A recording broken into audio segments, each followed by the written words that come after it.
আসসালামু আলাইকুম বন্ধুরা, সবাইকে আবারও স্বাগতম আমাদের কিচেন স্টোরিতে। আজ আমি আপনাদের দেখাবো খুব সহজেই দারুণ মজাদার জিভে জল আনা গোলাপ জাম বানানোর রেসিপি। তবে চলুন দেখে নেওয়া যাক দারুণ মজাদার জিভে জল আনা নরম নরম রসালো গোলাপ জাম বানানোর পদ্ধতি। প্রথমে আমি চিনি শিরা বানিয়ে নেব।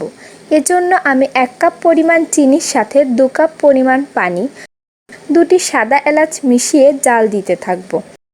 চিনি সম্পূর্ণ গলে যাওয়া পর্যন্ত ভালোভাবে নাড়তে হবে।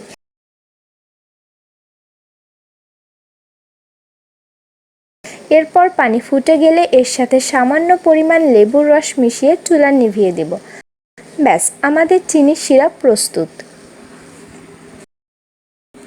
এবার গোলাপ জাম বানানোর জন্য আমাদের ডো বানিয়ে নিতে হবে।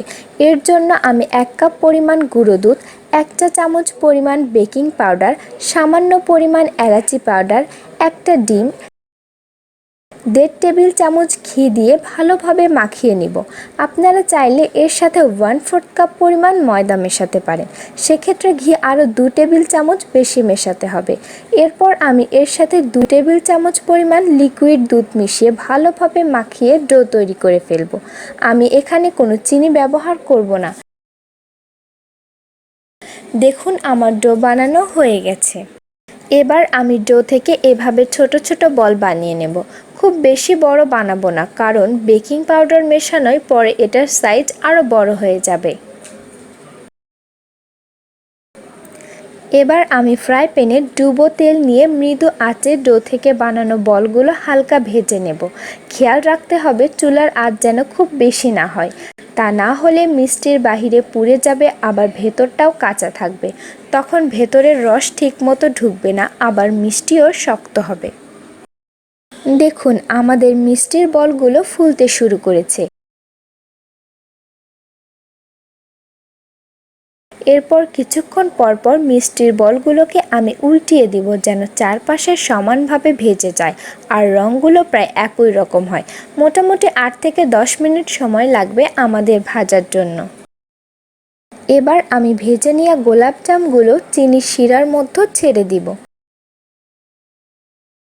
যেহেতু শিরা ঠান্ডা হয়ে গেছে, তাই আমি গোলাপ জাম সহ চিনির শিরা আর একটু জাল দিয়ে ঢাকনা দিয়ে দিব।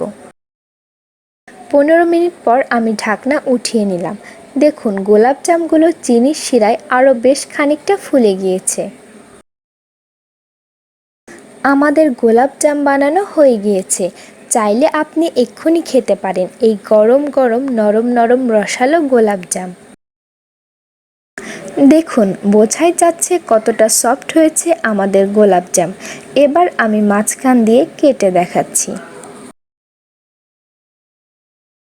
দেখুন, ভেতরটাও বেশ রসালো হয়েছে। তো হয়ে গেল আমাদের গোলাপ জাম।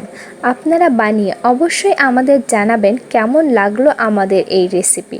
দেখা হবে পরের ভিডিওতে। সবাই ভালো থাকবেন। আল্লাহ হাফেজ।